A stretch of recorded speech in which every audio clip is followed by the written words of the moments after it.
ఇక్కడ మంకీ అడుగుతుంది wear am I, నేను ఎక్కడున్నాను అని అడుగుతుంది అనమాట. అంటే నియరెస్ట్ టెన్స్.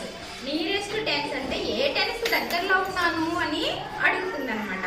ఇప్పుడు 64 అనమాట.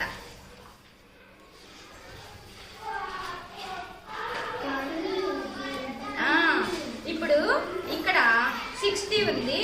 ఇప్పుడు 64, 61, 62, 63, 64. ఇప్పుడు మనకి 64 అనేది 60కి దగ్గరగా ఉందా 70కి దగ్గరగా ఉందా? 60కి దగ్గరగా ఉంది. Very good. నెక్స్ట్ ఇప్పుడు ఇక్కడ 50, ఇక్కడ 60 అన్నమాట. ఇప్పుడు 56 అనేది ఏ టెన్స్ దగ్గరగా ఉంది? 60కి దగ్గర ఉంది. Very good.